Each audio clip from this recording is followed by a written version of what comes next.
صبح صبح اونچی آواز میں چودھری ابرار احمد اپنے ملازموں پر غصہ کر رہا تھا، مگر ملازم اسی بات پر ہنس دیتے تھے۔ مگر آج وہ سخت غصے میں تھا۔ اس نے آج بہت سارے ملازموں کو نوکری سے فارغ کر دیا تھا۔ چودھری ابرار کبھی کبھی اپنے ملازموں سے معافی مانگ لیتا تھا۔ وہ 2 بھائی تھے، مگر ایک بھائی دل کے مرض کی وجہ سے اس جہاں فانی سے چل بسے تھے۔ بھائی کے ہوتے ہوئے اسے کسی ذمہ داری کا احساس نہ تھا، مگر بھائی کے جانے کے بعد اس کا دل ٹوٹ گیا تھا۔ وہ اب سنجیدہ رہنے لگا تھا۔ اس کا بھائی 4 بچے اور ایک بیوی چھوڑ گیا تھا۔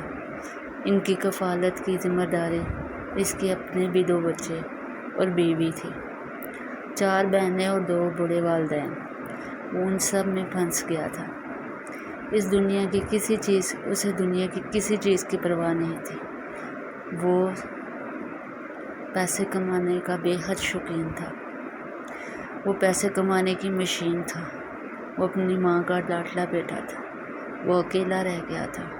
وہ اپنی بیوی کے طعنے سن سن کر تنگ آ گیا تھا۔ ایک دن بھی وہ سکون سے گزار نہیں سکتا تھا۔ اب اس نے فیصلہ کر لیا تھا کہ اب وہ دوسری شادی کر لے گا۔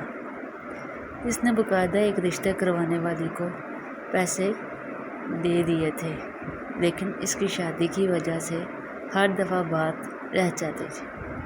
اب وقت گزرتا جا رہا تھا، بچے بڑے ہو رہے تھے، مگر اس کا شوق ابھی تک زندہ تھا۔ وہ آج بھی شادی کے لیے تیار تھا، بے حد پیاری باتیں کرتا تھا۔ اس کی باتوں سے کوئی بھی متاثر ہو سکتا تھا، لیکن ایک دن اسے لڑکی مل گئی تھی۔ اس دفعہ ابرار احمد نے جھوٹ کا سہارا لیا تھا۔ وہ ایک غریب گھر کی لڑکی تھی۔ وہ ابرار کی شخصیت سے متاثر ہو گئی تھی۔ وہ دونوں بہت قریب آ گئے تھے۔ ابرار یورپ میں رہتا تھا۔ دونوں ایک سال آپس میں بات کرتے رہے تھے، مگر اب 6 ماہ بعد ابرار نے بتایا تھا کہ وہ شادی شدہ ہے۔ یہ سن کر وہ روئی بھی تھی، مگر اب کچھ اور بتانا رہ گیا تھا۔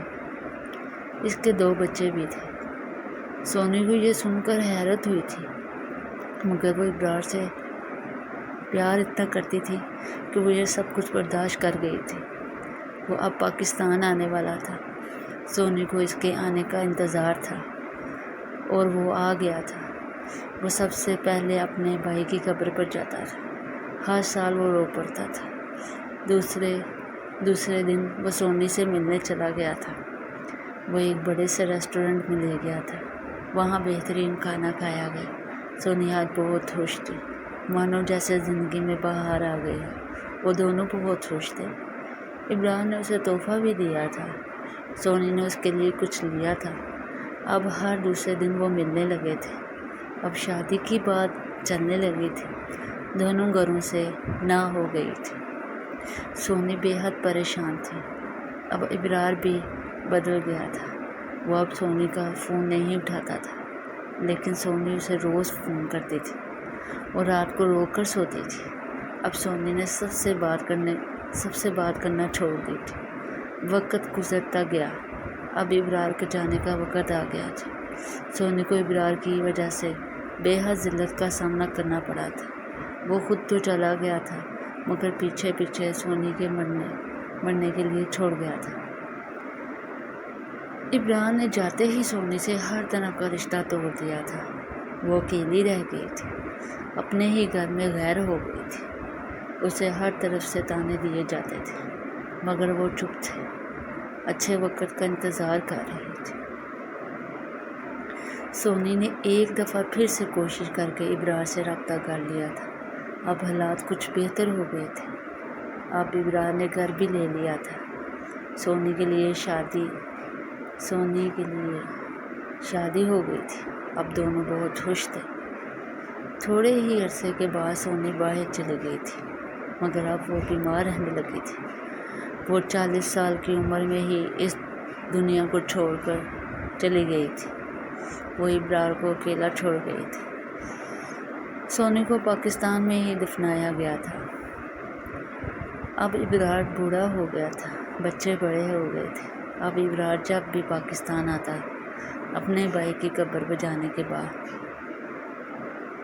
سونی کی قبر پر بھی جاتا تھا۔ وہ ہار گیا تھا۔ اس کی بیوی آج بھی اسی طرح زندہ تھی۔ وہ پاکستان آ گیا تھا۔ وہ دل کا صاف انسان تھا۔